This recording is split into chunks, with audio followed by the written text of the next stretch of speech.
கெனோலாஸ் கிச்சனில் இன்றைக்கி good Friday துக்கம் கஞ்சி எப்படி செய்கிறதுன்னு பார்க்கலாம். நான் ஏற்கனவே முன்னாலே ஒரு வீடியோ அப்லோட் பண்ணியிருக்கேன். பட் இப்போ பாருங்கள், நம்ம கத்தோலிக்க திருச்சபையில் நமக்கு நன்மைன்னு ஒன்று எப்போவுமே கொடுப்பாங்க கோயிலில் மாஸில். அந்த நன்மையை செய்கிறதே ஒரு பெரிய ப்ராசஸ். நீங்கள் கூகுளில் போய் கூட பார்க்கலாம். நிறைய ப்ரேயர்ஸ் பண்ணி ரொம்ப ஹைஜீனிக்காக ரொம்ப பக்தியாக இந்த நன்மையை செய்வாங்க. அது செஞ்ச பிறகு அது மீதி இருக்கிற இந்த பார்ட்ஸ் எல்லாம் அவங்க டிஸ்கார்ட் பண்ணுறது கிடையாது. இந்த பீசஸ் பிளஸ் பண்ணப்படாத பீசஸ். ஸோ இதையும் அவங்க நமக்கு சேல் பண்ணுவாங்க. அதை வச்சு தான் நான் இப்போது இங்கே உங்களுக்கு இந்த கஞ்சி செஞ்சு காட்ட போகிறேன். ஒரு 300 ml மில்க் இப்போ இந்த பேனில் சேர்த்துருக்கேன். அது கூட நான் இப்போ இந்த உடஞ்ச பீசஸை சேர்க்குறேன். இந்த பீசஸ் ரொம்ப ஈஸியாக நல்லா சாஃப்டாக வெந்துடும். சாப்பிட்றதுக்கும் ரொம்ப நல்லாயிருக்கும். நாம் ஃபாஸ்டிங் பண்ணிவிட்டு வரும்போது நம்மளோட வயிறு ரொம்ப ஒரு மாதிரி ரொம்ப நேரம் காலியாக இருக்கிறதுனால இந்த மாதிரி மைல்டாக ஒரு கஞ்சி நம்ம சாப்பிட்டோன்னா ரொம்ப இதமாக இருக்கும். நீங்களும் இதை செஞ்சு பாருங்கள். இந்த பீசஸ் ரொம்ப ஈஸியாக வெந்துட்டு அப்படியே சாஃப்டாக நல்லா இருக்கும். வாயில் போட்டோன்னா அப்படியே கரைஞ்சிரும். இப்போ நம்ம இதை மூடி போட்டு சிம்மில் ஒரு 5 minutes வேக வச்சு எடுத்துக்கலாம்.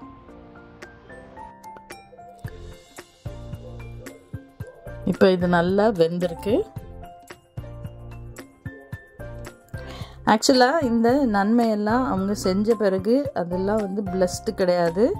கோயிலில் பூசை நேரத்தில், அதாவது மாஸ் ஒப்பு கொடுக்குற நேரத்தில் ஸ்பெஷல் ப்ரேயர்ஸ் பண்ணும்போது அந்த நன்மையானது இயேசுவின் உடலாக மாறுது.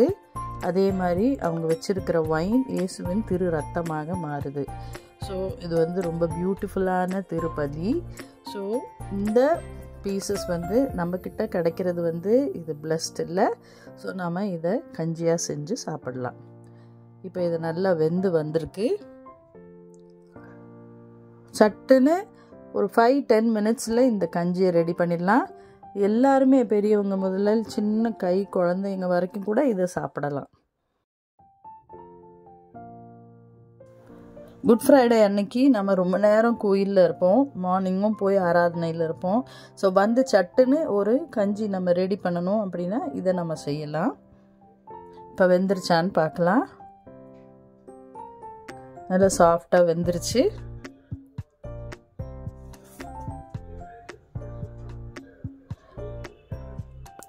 இது வெந்த பிறகு நான் என்ன பண்ண போகிறேன்னா, தேங்காய் அரைமுடி தேங்காயிலேருந்து 2 பால் எடுத்திருக்கேன். ஸோ அந்த பாலை நான் இப்போ சேர்க்க போகிறேன்.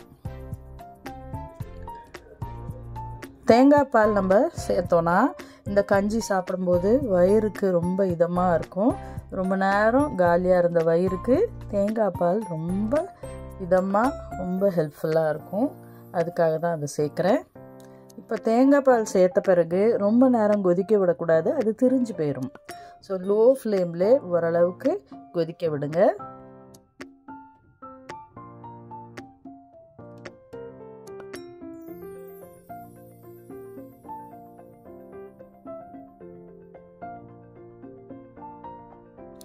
இப்போ இந்த கஞ்சியில் நான் எதுவுமே இது வரைக்கும் சேர்க்கவே இல்லை. வெறும் பாலில் அந்த பீசஸை வேக வச்சேன். இப்போ தேங்காய் பால் சேர்த்துருக்கேன்.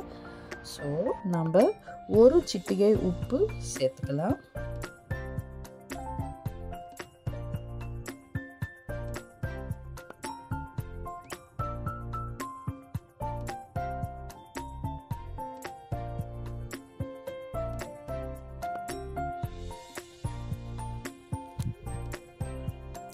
ஒரு சிட்டிகை இப்போ உப்பு சேர்த்துக்கலாம்.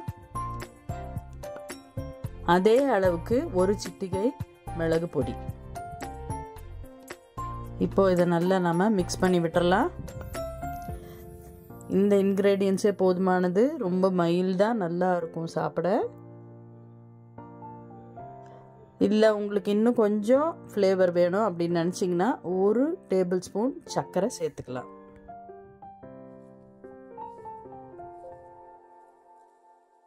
ஸோ கஞ்சியை இந்த ஸ்டேஜில் நீங்கள் இப்படியே கூட சர்வ் பண்ணலாம்.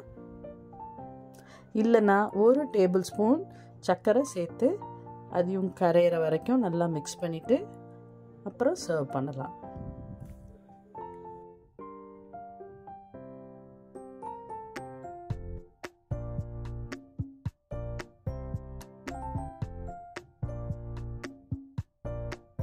நம் பாவங்களுக்காக நமக்காக மரித்த இயேசு கிறிஸ்து 3ஆம் நாள் உயிர் தெழுந்து நம்ம கூட இப்பயும் உயிரோடு வாழும் இறைவன்.